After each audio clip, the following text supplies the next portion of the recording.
ৰাস্তাৰ কথা পাতিছিলোঁ ৰাস্তাৰ কথা পাতি থাকোঁতে মোৰ মনত এটা নতুন আইডিয়া আহে ৰাস্তাত যে আমি গাঁতবিলাক দেখা পাওঁ এই গাঁতবিলাক যদি আপোনালোকে ফটো মাৰি এটা এপত দিয়ে PWD ডিপাৰ্টমেণ্টে সেই এপটো চাই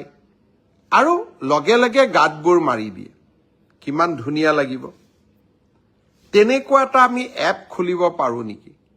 সমগ্ৰ ৰাজ্যখনত নহলেও গুৱাহাটী তেজপুৰ যোৰহাট ডিব্ৰুগড় শিলচৰ এই 5খন চহৰত বাবে আৰম্ভণি পৰ্যায়ত আমি এটা এপ খুলিম যতে ৰাস্তা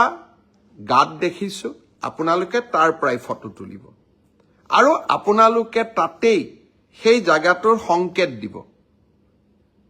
যাক আমি লেটিটিউড বুলি কওঁ বা আমি তাৰ জিঅ' ফেন্সিং বুলি কওঁ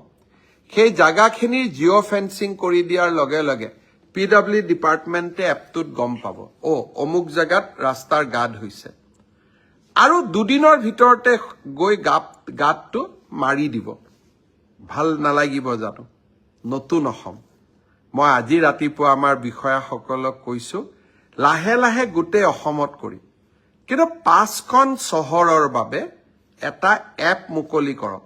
যাতে যতেই ৰাস্তাত গাঁত দেখিব তাতে ৰাইজে ফটো তুলিব ৰাইজে লোক নিৰ্মাণ বিভাগক দিব আৰু লগে লগে গাঁতবোৰ গৈ আমি ধুনীয়াকৈ পথহলবিলাক নোহোৱা কৰি দিম মই ভাবো যে অহা বছৰ এপ্ৰিল মে মাহৰ মই 2 মাহ তেওঁলোকক সময় দিছো সুন্দৰ কৰি এপটো বনাই দিয়ক আৰু এদিন আমি সকলোৱে লগ হৈ এই এপটো